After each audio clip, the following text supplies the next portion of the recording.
Hello बच्चों, welcome to physics वाला। आज हम लोग डीपीपी 1 का डिस्कशन करने वाले हैं, काइनेमेटिक्स का। तो चलिए शुरू करते हैं अपने पहले सवाल से। हमारा फर्स्ट क्वेश्चन क्या कह रहा है? The ratio of displacement to distance. Ratio पूछा गया है किसका? डिस्प्लेसमेंट का और डिस्टेंस का। तो आप जानते हैं बच्चों कि जो डिस्प्लेसमेंट होता है is always less than equals to distance। Clear है? और अगर आप इस तरीके से देखेंगे तो अगर मैं डिस्टेंस को नीचे भेज दूं तो displacement upon distance is less than equals to, ऐसा हो जाएगा ये। मतलब डिस्प्लेसमेंट हमेशा बेटा या तो डिस्टेंस से छोटा होगा या उसके बराबर होगा। क्लियर है? यहां पे आपके जो तीन ऑप्शन दिए गए थे, यहां पे बेटा ऑलवेज, ऑलवेज और ऑलवेज लिखा था, तो ये तो वैसे ही एलिमिनेट हो जाएगा। तो आपका आंसर जो है वो डी वाला करेक्ट होगा। क्लियर है? इसका और जस्टिफिकेशन मैं आपको दे देता हूं। क्लियर है कि मान लीजिए बेटा ये एक ए पॉइंट है और ये एक बी पॉइंट है और हम लोग कुछ इस पाथ पे गए हैं, ठीक है? और इस पाथ को मैं जो बोल रहा हूं दैट इज L, ठीक है? और डिस्प्लेसमेंट क्या है? Shortest path between the initial position and the final position, तो इसको मैं L2 बोल रहा हूं। अब बेटा डिस्प्लेसमेंट अपॉन डिस्टेंस करूंगा तो यहां पे आप देख पा रहे हो कि मेरा L1 जो है वो बड़ा है मेरा L2 से। तो यहां पे अगर मैं वैल्यू पुट करूंगा तो डिस्प्लेसमेंट कितना है बेटा? L2, डिस्टेंस कितना है? L1। तो ये जो वैल्यू रहेगी, क्योंकि बेटा ऊपर वाली वैल्यू कैसी है? छोटी है, नीचे वाली बड़ी है, तो ये वैल्यू हमेशा आपकी 1 से छोटी आएगी। क्लियर है? क्योंकि नीचे वाला बेटा डिनोमिनेटर बड़ा है और न्यूमरेटर आपका छोटा है, तो this result will be less than 1। ठीक है? दूसरा, अगर आप एक ये ए पॉइंट मानो और ये क्या मानो बेटा? बी पॉइंट, और मैं स्ट्रेट लाइन पाथ में गया हूं इस पॉइंट से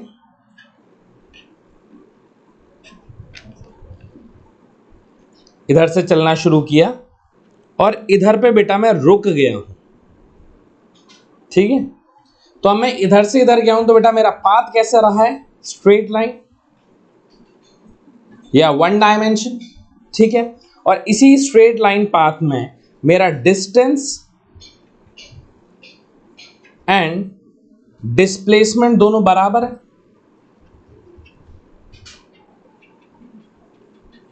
मतलब अब इधर देखूंगा तो बेटा मेरी ये जो एक्चुअल लेंथ है वो मेरी L1 है, वो भी इधर से लेके इधर तक होगी, इसको मैं x ले लेता हूं। और मेरा जो डिस्प्लेसमेंट होगा बेटा वो भी सेम रहेगा, मतलब यही मेरा शॉर्टेस्ट पाथ होगा। अब अगर मैं डिस्प्लेसमेंट अपॉन डिस्टेंस का रेशियो देखूंगा तो दैट इज, डिस्प्लेसमेंट क्या बोल रहा हूं बेटा? 2 से, और ये 1 से, और ये x अपॉन x हो जाएगा और मेरी वैल्यू क्या आ जाएगी बेटा? 1 आ जाएगी। क्लियर है? तो आपका डिस्टेंस और displacement is less than equals to 1, तो 1 तो हो ही सकता है, इसलिए आपका ऑप्शन नंबर फर्स्ट जो है वो करेक्ट हो जाएगा। पर बेटा इसमें एक कंडीशन याद रखना, स्ट्रेट लाइन पाथ में डिस्टेंस और डिस्प्लेसमेंट बराबर होते हैं, ये बहुत अच्छी बात है, पर कब होते हैं ये भी याद रखना। स्ट्रेट लाइन पाथ में सिर्फ और सिर्फ तब होंगे जब मेरा ऑब्जेक्ट अपनी डायरेक्शन चेंज नहीं करेगा। क्लियर है? Should not change its direction. ये एक इंपॉर्टेंट पॉइंट है, याद रखना कि वो डायरेक्शन चेंज ना करे। ऐसा ना करे कि बेटा ये थोड़ा आधे रास्ते तक गया, फिर इधर से मुड़ गया, फिर वापस गया, फिर वापस घूम के इधर आ जाएगा। क्लियर है? स्ट्रेट लाइन पाथ में डायरेक्शन चेंज नहीं करेगा तो डिस्टेंस और डिस्प्लेसमेंट इज सेम। क्लियर है बच्चों? चलिए नेक्स्ट क्वेश्चन की तरफ चलते हैं। नेक्स्ट क्वेश्चन में आपसे क्या पूछा जा रहा है? Consider the motion of the tip of a minute hand of a clock in order in 1 hour, 1 घंटे में। मान लो बेटा ये आपकी घड़ी दी गई है, ठीक है, और यहां पे आपका टाइम 12, 3, 6, 9, ठीक है, और ये बेटा आपका मिनट हैंड और 1 आवर हो गया, मतलब ये घूम करके वापस इसी पॉइंट पे आ गया, तो इसका पाथ बना देते हैं बेटा डॉटेड से। तो ये मेरा क्या हो जाएगा, पाथ हो जाएगा मिनट हैंड का। अब आपसे क्या पूछता जा रहा है, आप वो देखो, ऑप्शन देखो। The displacement is non zero. आप 12 बजे से चले और वापस 12 बजे आ गए, मतलब जिस पॉइंट से चले वही आपका इनिशियल और फाइनल पॉइंट सेम है, तो बेटा डिस्प्लेसमेंट क्या हो जाएगा, जीरो हो जाएगा। तो डिस्प्लेसमेंट क्या हो जाएगा, इज जीरो। और यहां पे क्या लिखा है, नॉन जीरो, तो मेरा ये ऑप्शन तो बिल्कुल एलिमिनेट हो जाएगा। अगला देखते हैं बेटा, ये पहला ऑप्शन है जो ए वो बोल रहा है। बी वाला ऑप्शन देखते हैं क्या बोल रहा है, the distance covered is zero. बेटा अगर आपके ऑब्जेक्ट ने मोशन करा है तो डिस्टेंस तो कभी जीरो होगा ही नहीं, क्लियर है। और रही बात इसकी डिस्टेंस कैलकुलेट करने की, तो उसका डिस्टेंस कितना आ जाएगा बेटा, इसके सरकमफ्रेंस के बराबर, तो that is 2 pi r, clear है। तो distance zero, covered is zero, तो बेटा ये ऑप्शन भी गलत है। अगला, the average speed is zero.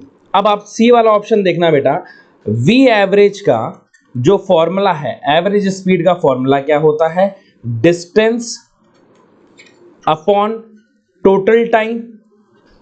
अब बेटा जब डिस्टेंस जीरो नहीं है, उसने पूरा चक्कर लगाया तो टाइम जीरो नहीं है, तो वी एवरेज कैसे जीरो हो जाएगा, क्लियर है कि नहीं है, ठीक है। तो ये भी ऑप्शन हमारा एलिमिनेट हो जाएगा, तो डी ऑप्शन बिल्कुल सही होगा। आप चेक भी कर सकते हैं सर, डी को जस्टिफाई करिए। देखिए आपको दिया क्या गया है, वी एवरेज मतलब एवरेज वेलोसिटी। बेटा वी एवरेज में अगर मैंने ऊपर बार नहीं लगाया, that means I am talking about average speed, और अगर वी एवरेज के ऊपर बार बना दिया, that means I am talking about average velocity, okay. तो वी एवरेज क्या हो जाएगा बेटा, डिस्प्लेसमेंट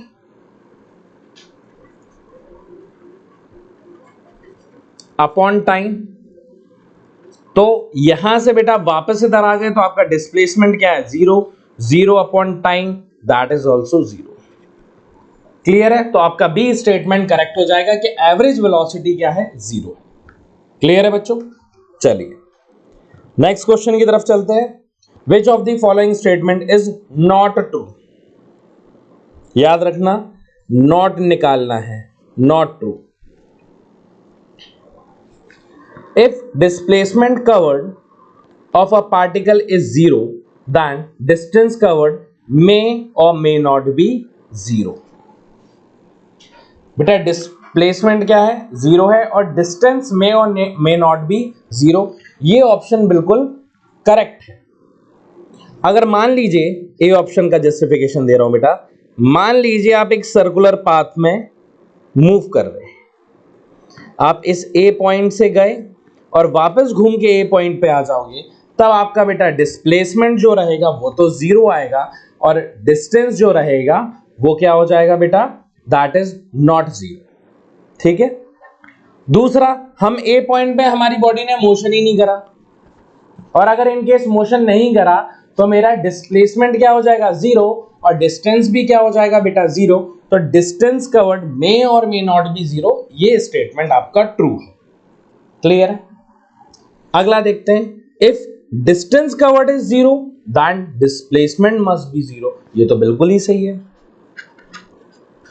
बेटा बी पॉइंट में अगर आपका डिस्टेंस ऑब्जेक्ट का जीरो है, दैट मींस उसने मोशन करा ही नहीं है, और अगर मोशन नहीं करेगा तो आपका डिस्प्लेसमेंट भी जीरो होगा, डिस्टेंस भी जीरो होगा, कि ऑब्जेक्ट आपका चला ही नहीं ना, तभी तो आपका डिस्टेंस जीरो होगा, क्लियर है। और डिस्टेंस जीरो होगा तो डिस्प्लेसमेंट जीरो हो जाएगा, क्लियर है। तो ये भी आपका करेक्ट है, और यहां पे जो मस्ट लिखा है दैट इज ऑल्सो करेक्ट, ठीक है। The numerical value of ratio of displacement to distance is equal to और लेस देन 1। ये बेटा इससे पहले वाले ऑप्शन में हम लोग इसका क्वेश्चन जो फर्स्ट था उसमें डिस्कशन इसका कर ही चुके हैं। डिस्प्लेसमेंट और डिस्टेंस का जो रेशियो होता है that is equal to and less than 1। Displacement upon distance, this is less than equals to 1। ये बिल्कुल करेक्ट। सी के बाद बेटा D, the numerical value of ratio of velocity to speed is always. यहां गड़बड़ है, यहां पे क्या लगा दिया बेटा, ऑलवेज लगा दिया। क्लियर है, ऐसा नहीं होता है बेटा। अगर वेलोसिटी का भी देखोगे तो वो भी सेम आएगा। क्यों? क्योंकि वेलोसिटी का रेशियो अगर आप देखोगे स्पीड के साथ, वेलोसिटी क्या होता है बेटा, डिस्प्लेसमेंट अपॉन टाइम। स्पीड देखोगे तो that is distance upon time. ठीक है, यहां पे बच्चों टाइम से टाइम गुजर गए, किसके बराबर आया, डिस्प्लेसमेंट अपॉन टाइम के बराबर, डिस्प्लेसमेंट अपॉन डिस्टेंस के बराबर आया। And this is less than equals to 1। मतलब हमारे वेलोसिटी और स्पीड का रेशियो भी लेस देन इक्वल्स टू 1 ही आएगा। और यहां पे ऑलवेज लिखा है तो ये स्टेटमेंट ट्रू नहीं होगा। तो इस सवाल के लिए सही आंसर होगा डी। क्लियर है बच्चों? चलिए नेक्स्ट क्वेश्चन की तरफ चलते हैं। A boy completes 1 round of a circular track of radius 20 metre in 50 seconds. ठीक है, एक सर्कुलर ट्रैक बनाते हैं।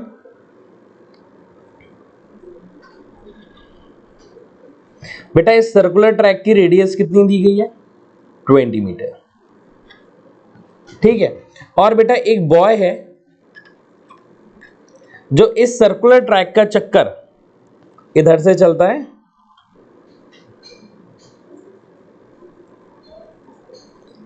और ये वापस ये चक्कर कितनी देर में लगाता है, यानी टाइम लगता है बेटा 50 second to complete 1 revolution. Clear है? आपसे पूछा गया है डिस्प्लेसमेंट कैलकुलेट करना है at the end of 4 minute 10 second. Time कितना दिया गया बच्चों, 4 मिनट दिया गया है और 10 सेकेंड्स दिया गया है। क्लियर? बेटा यहां पे एक चक्कर 50 सेकंड में लगा रहा है, तो एक काम करता हूं, इस टाइम को पूरा सेकंड में कन्वर्ट कर लेता हूं। ठीक है, तो ये t इक्वल्स टू 40। आगे क्या दिया गया, मिनट। मिनट को किस में, सेकंड में बदलना है, तो 60 से मल्टीप्लाई इनटू 10 सेकंड है तो इनटू नहीं आएगा बेटा, यहां प्लस आएगा।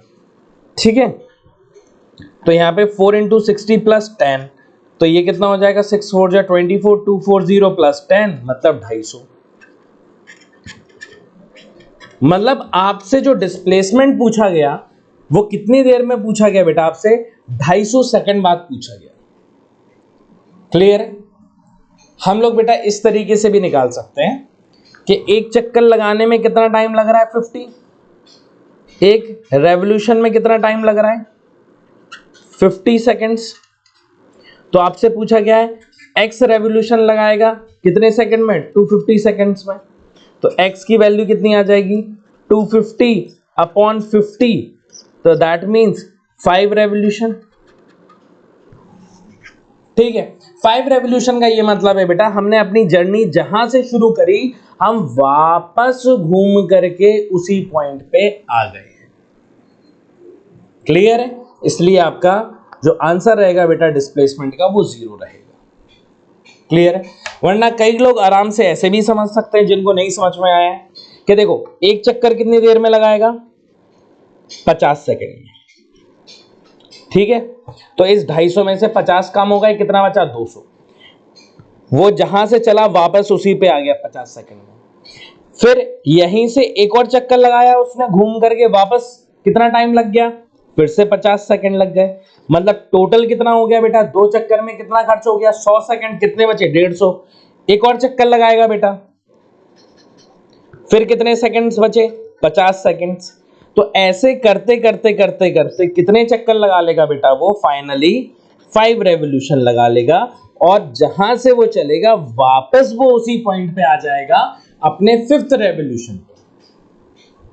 क्लियर है? तो इसका डिस्प्लेसमेंट क्या हो जाएगा बेटा, 0 हो जाएगा। क्लियर है? वरना आप डिस्प्लेसमेंट से भी निकाल सकते हो कि एक रेवोल्यूशन में कितना डिस्प्लेसमेंट आया, 0 आया, तो 5 में भी कितना आ जाएगा, 0 आ जाएगा। क्लियर है? चलिए आगे चलते हैं। नेक्स्ट बेटा क्वेश्चन कह रहा है, a body moves 6 metre north, 8 metre east and 10 metre vertically upward, what is the resultant displacement for initial position. अच्छा चलिए मैं आपको एक चीज सिखाता हूं बच्चों। कई बच्चे अगर ईस्ट वेस्ट नॉर्थ साउथ लेने में कंफ्यूज हो जाते हैं, तो यहां पे एक बहुत अच्छा सा तरीका सिखाता हूं कि ये याद रखने का।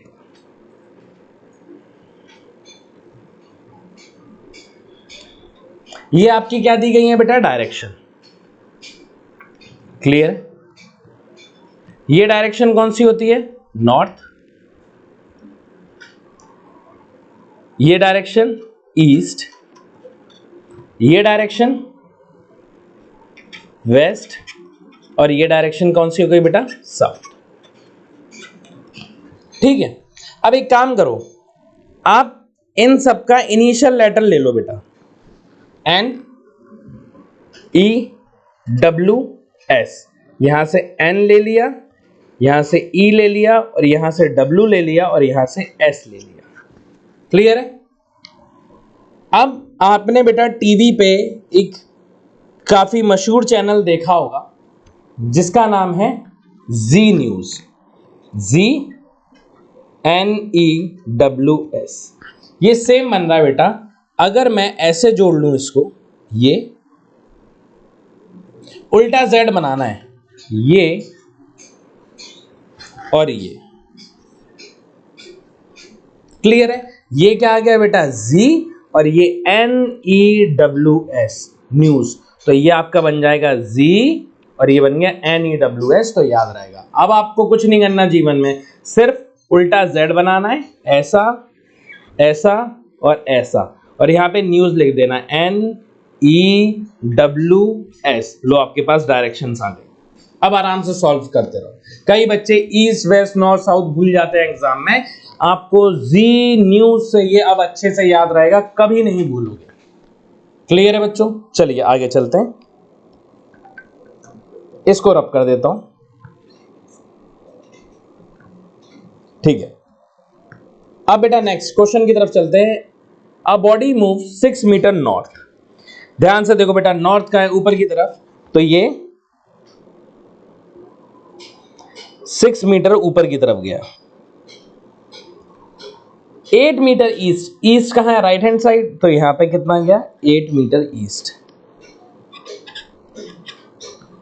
And 10 metre vertically upward. Vertically upward है, ये है बेटा कि जिस सरफेस पे आप पढ़ रहे हो इससे परपेंडिकुलर, इससे ऊपर की तरफ।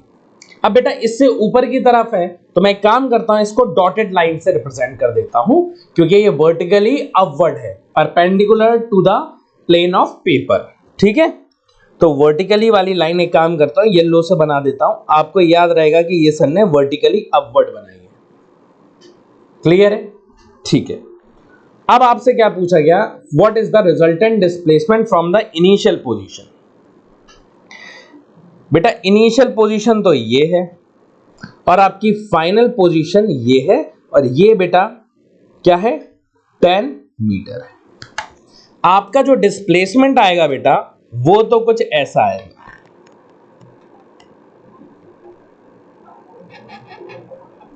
पर ये याद रखना बेटा, ये 10 मीटर सरफेस के ऊपर है, तो सबसे पहले हमें क्या करना पड़ेगा, हमें ये वाली लेंथ निकालनी पड़ेगी। क्लियर है?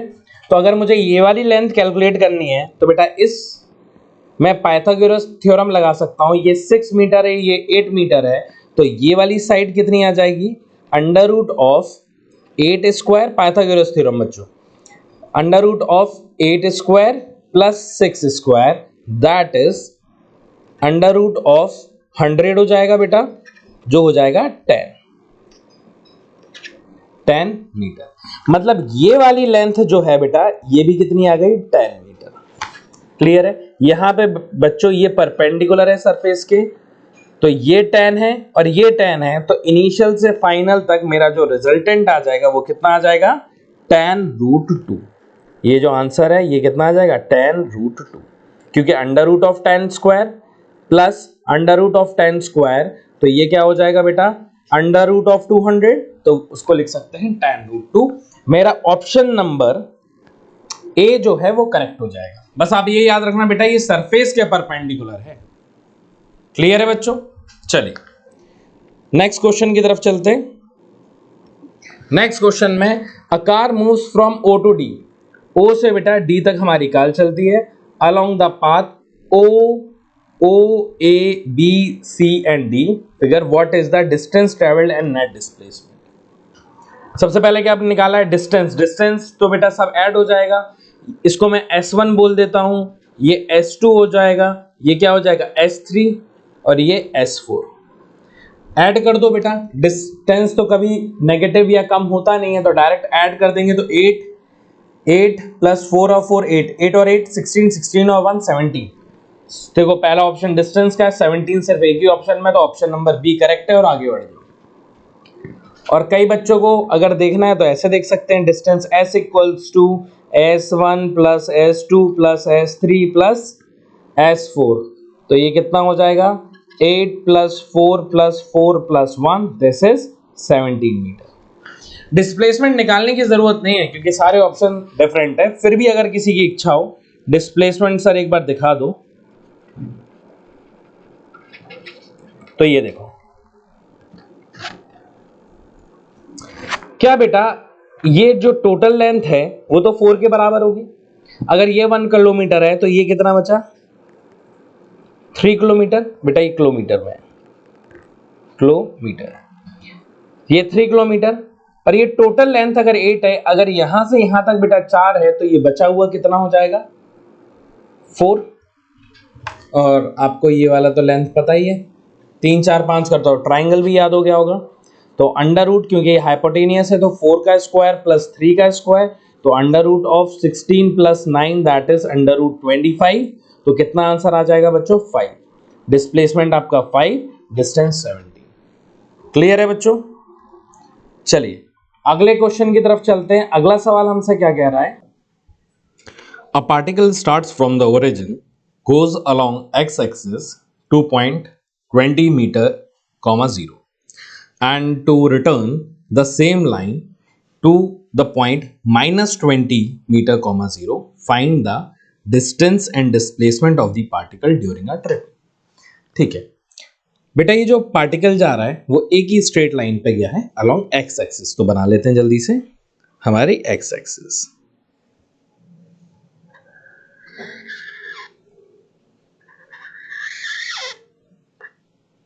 ठीक है, ये हमारी क्या है बेटा, एक्स एक्सिस, और ये वाई एक्सिस है। तो अभी एक ही एक्स डायरेक्शन में जा रहा है, तो वाई का इस्तेमाल तो नहीं, पर ओरिजिन डिफाइन करना है, इसलिए ओरिजिन के लिए अपन ये बोल देते हैं। ठीक है, पार्टिकल ने अपनी जर्नी कहां से शुरू करी है बेटा, ओरिजिन से। तो ये हमारा पार्टिकल है और t इक्वल्स टू 0 पे यहां पे इन्होंने अपनी जर्नी स्टार्ट करी है। जर्नी स्टार्ट करने के बाद ये कहां तक जाते हैं बेटा, 20 मीटर, 0, मतलब ये वाला डिस्टेंस आप मान लो कितना है, 20 metre, and then return along the same line. ये इधर से बेटा स्ट्रेट, और फिर return along the same line, वापस आ गए, और कहां तक जाते हैं बेटा, -20 मीटर तक। मतलब ये यहीं पे ओरिजिन पे नहीं रुकते हैं बेटा, क्या -20 मीटर इधर आएगा, और ये आते कहां तक है, वापस घूम के इधर तक। क्लियर है, ये इधर से स्टार्ट किया, यहां से टर्न हुआ और यहां पे वापस आ गए। क्लियर है?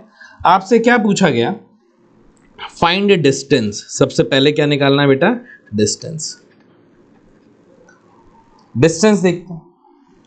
डिस्टेंस आप देखिए बेटा, यह ओरिजिन से स्टार्ट किया इस पॉइंट तक, तो ओरिजिन से इधर तक 20 मीटर तक आने में कितना चला, 20 मीटर। इधर से वापस इधर तक गए तो दोबारा से कितना बेटा, 20 मीटर, और इधर से इधर तक गए तो कितना हो गया, 20 मीटर। तो अगर आप डिस्टेंस करोगे, डिस्टेंस हमेशा ऐड होता है, तो 20 + 20 + 20 दिस इज 60 मीटर। तो आपका डिस्टेंस तो कितना आ जाएगा बेटा? 60 आ जाएगा। अब आपसे पूछा गया है डिस्प्लेसमेंट। किसकी बात कर रहे हैं बेटा? डिस्प्लेसमेंट की। अगर डिस्प्लेसमेंट को आप देखोगे तो डिस्प्लेसमेंट क्या होता है बेटा? इनिशियल और फाइनल पोजीशन में। तो इनिशियल पॉइंट क्या है बेटा? 0। डिस्प्लेसमेंट क्या होता है बेटा? x final minus x initial, यही आपका डिस्प्लेसमेंट होता है। तो x फाइनल कितना है बेटा? -20 माइनस इनिशियल क्या है बेटा? 0। तो आपका डिस्प्लेसमेंट आ जाएगा -20 मीटर। माइनस बेटा इसलिए जरूरी है, यह भी याद रखना कि ये कैसी क्वांटिटी है? वेक्टर क्वांटिटी है।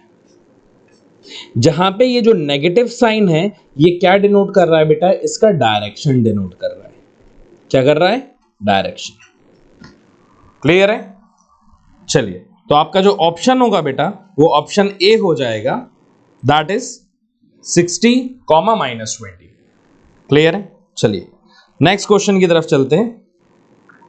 नेक्स्ट क्वेश्चन कह रहा है, a person move on a semi circular track of radius 40 metre if he starts at one end of the track and reaches the other end, find the magnitude of displacement of the person। इस आदमी का displacement बताना है। क्या बेटा? ये origin हो जाएगा। आपको क्या दिया गया है? रेडियस दिया गया है। ठीक है, ये लेंथ कितनी है? This is 40। और डिस्प्लेसमेंट निकालना है। और बेटा सेमी सर्कुलर मतलब हम इधर से चले हैं, ए पॉइंट से बेटा हमने अपनी जर्नी शुरू करी है और हम चलते चलते चलते चलते कहाँ गए? बी पॉइंट पे। तो ये पॉइंट क्या हो जाएगा बेटा? मेरा इनिशियल। और ये पॉइंट क्या हो जाएगा? फाइनल। तो शॉर्टेस्ट पाथ मेरी स्ट्रेट लाइन बनेगी। तो अगर बेटा ये 40 मीटर है तो ये भी 40 मीटर होगा। और सिर्फ मुझसे क्या पूछा गया? मैग्नीट्यूड पूछा गया। तो 40 + 40 दैट इज 80 मीटर। तो आपका ऑप्शन नंबर सी जो है वो करेक्ट हो जाएगा। नेक्स्ट क्वेश्चन बेटा बोल रहा है, 2 resistor R1 24 ± 0.5 ohm, R2 8 ± 0.3 ohm are joined in series, the equivalent resistance is। हमें क्या कैलकुलेट करना है बेटा? R equivalent. सीरीज के लिए होता है R1 + R2। क्लियर है? आपसे एरर पूछा गया, मतलब आपसे R equivalent ± delta R equivalent की वैल्यू पूछी गई। ठीक है, कि क्या होगी? तो सबसे पहले हम R इक्विवेलेंट निकालते हैं। R equivalent equals to R1 + R2। तो R1 कितना है? 24 + R2 कितना है? 8। तो ये हो जाएगा बेटा 32। ठीक है, 32। और अगर आप एरर निकालोगे, error in R equivalent that is error in R1 + error in R2। तो एरर इन R1 कितना है? 0.5 + error in R2 that is 0.3। तो ये आ जाएगा 0.8। तो आपकी R equivalent ± delta R equivalent equals to 32 ± 0.8 ohm. ये आपका बच्चों आंसर आ जाएगा। ऑप्शन नंबर बी जो है वो आपका करेक्ट होगा। क्लियर है बच्चों? चलिए नेक्स्ट क्वेश्चन की तरफ चलते हैं। A quantity is represented as x equals to m की पावर a, l की पावर b and t की power c। The percentage error in measurement of m, l and t are alpha%, beta and gamma% respectively। The percentage error in x। हमें बेटा percentage error इन x निकालना है और हमें given क्या है? Percentage error in m।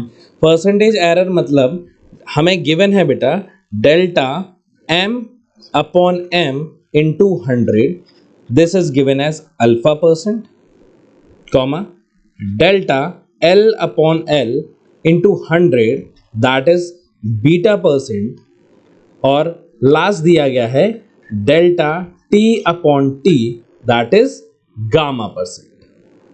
और आपसे पूछा गया है x का परसेंटेज चेंज। तो कैसे लिखेंगे बेटा?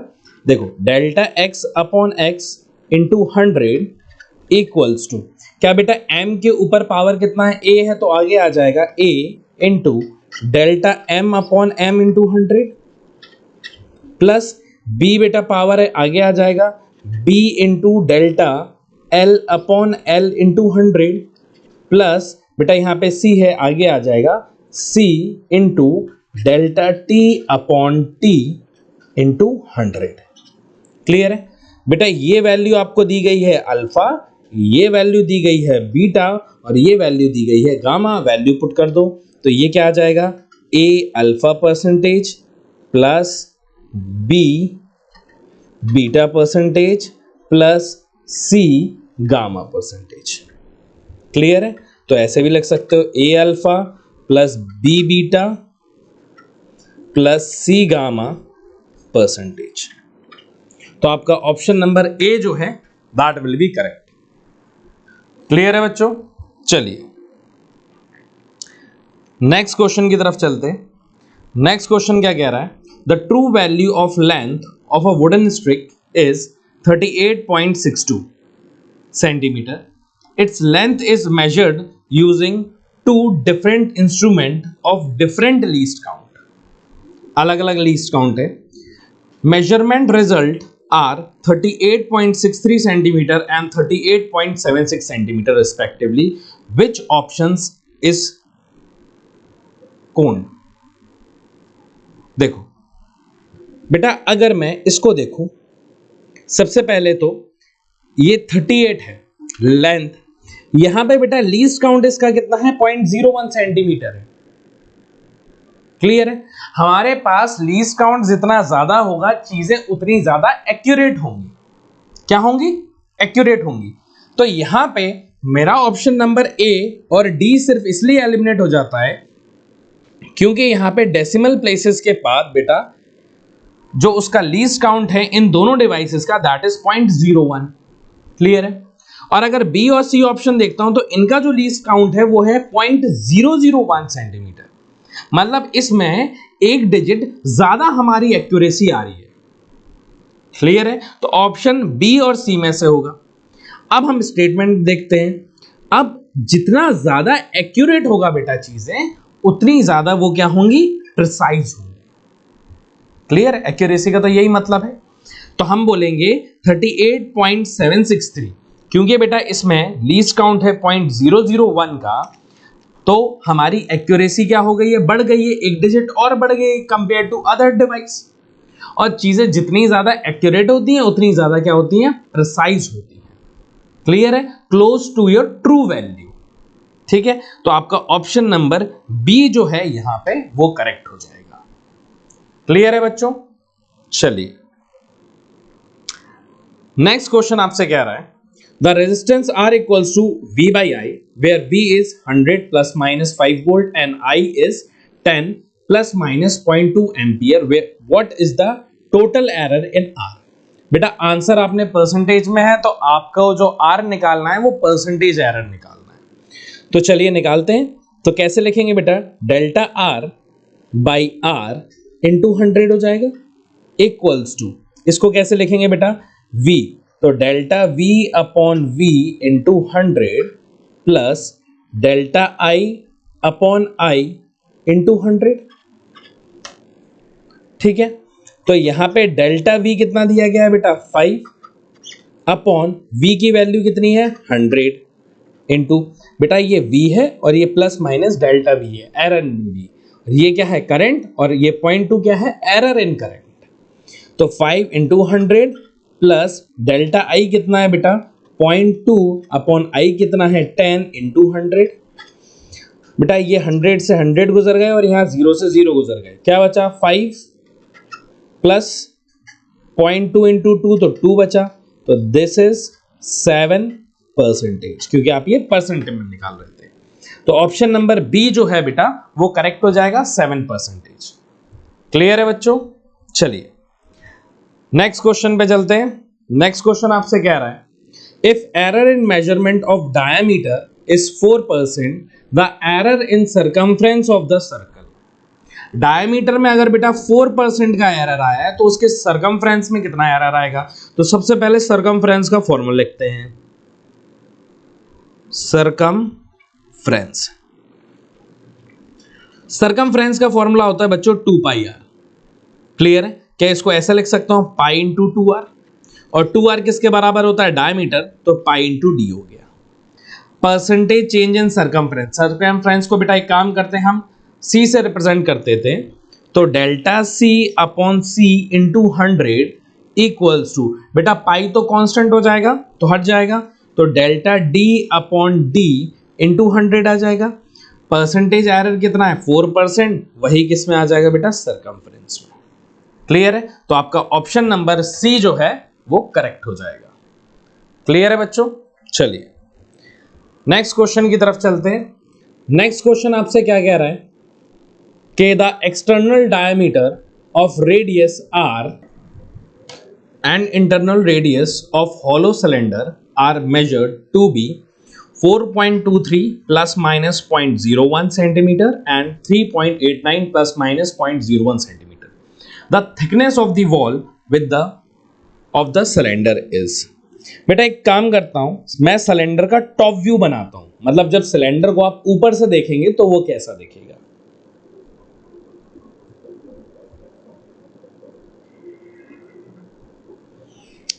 बेटा ये सिलेंडर का आपका आउटर सरफेस हो जाएगा,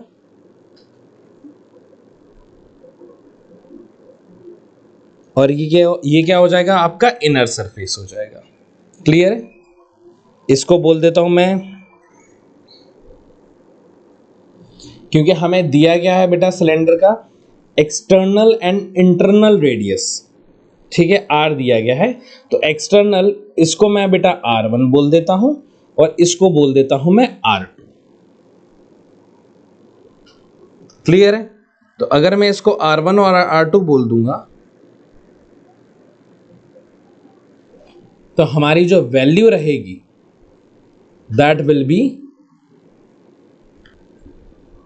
इसको मैं लिख देता हूं यहां पे R1, और ये जो पार्ट है बच्चों, ये छोटा वाला, इसको मैं बोल देता हूं R2, ये वाला ये हो जाएगा R2।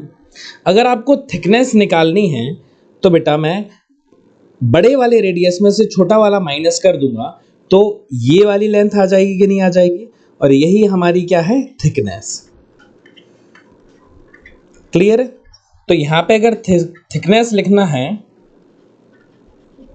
तो थिकनेस क्या आ जाएगा, T, that is equals to R1 बड़ा वाला रेडियस माइनस छोटा वाला रेडियस मतलब R2। आप ऐसे में देख लीजिए, ये ऐसा दिखेगा, ये ऐसा दिखेगा। बेटा यहां से यहां तक जो है आपका वो कितना है, R2, और इधर से पूरा इधर तक, ये वाले पॉइंट तक, मतलब ये वाला जो पार्ट है बेटा, दिस इज R1। अब R1 में से R2 माइनस कर दोगे तो आपका ये बीच वाला जो पार्ट है बेटा, थिकनेस, ये आ जाएगा कि नहीं आ जाएगा, T, तो वही R1 माइनस R2 की है। क्लियर है? तो यहां पे क्या हो जाएगा, 4.23 माइनस 39.89। पहले बेटा मेन वैल्यू को माइनस कर लेते हैं, क्योंकि हमें जब एरर लेना होगा तो एरर तो हमेशा ऐड होगा, तो उसको तो ऐड कर, एंड में हम डायरेक्टली ऐड कर लेंगे। तो 4.23 माइनस 3.89 कितना आ जाएगा, 0.34 आ जाएगा। ये आपकी t की वैल्यू आ गई। और अगर आपको एरर इन t निकालना है तो वो क्या हो जाएगा, error in R1 plus error in R2, तो दोनों को अगर ऐड कर दोगे तो दिस विल बी 0.01 प्लस 0.01, तो ये हो जाएगा 0.02। अब आपको अगर t लिखना है तो ये आ जाएगा 0.34 एरर के साथ। किसके साथ बच्चों, एरर के साथ। तो ये आ जाएगा t plus minus delta t equals to 0.34 plus minus 0.02। Clear? तो आपका 0.02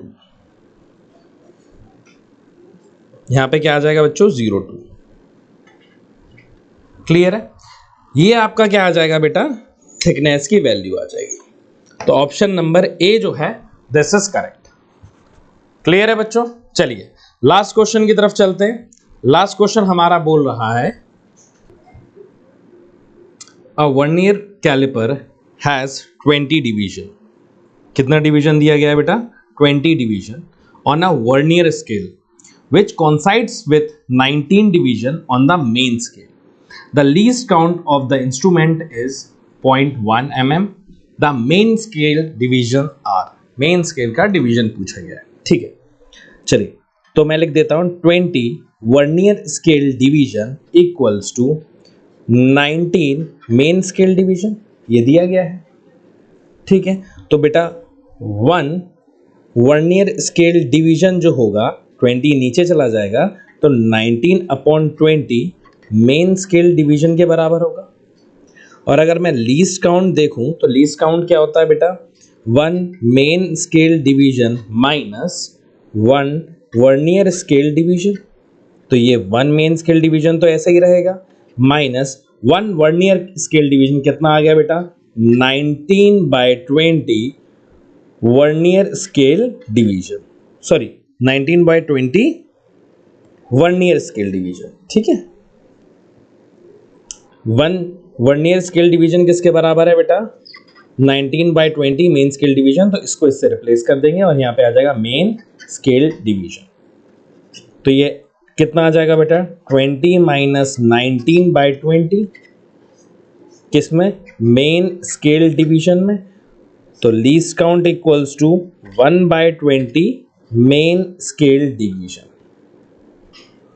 आपको बच्चों लीस्ट काउंट दिया गया है, लीस्ट काउंट कितना है? 0.1, तो 0.1 mm equals to 1/20 main scale division. इसमें बेटा इसका मल्टीप्लाई हो जाएगा, तो 0.1 इंटू 20 ये किस में है? mm में, equals to main scale division. तो मल्टीप्लाई करेंगे तो ये कितना आंसर आ जाएगा बेटा आप लोगों का? 2 mm equals to main scale division. ये आपका फाइनल आंसर है, option number C is correct. Clear है बच्चों? चल, थैंक यू सो मच। मैं उम्मीद करता हूं बच्चों आप लोगों को ये डिस्कशन समझ में आया होगा। So best of luck, take care, next DPP के डिस्कशन में मिलते हैं। Thank you.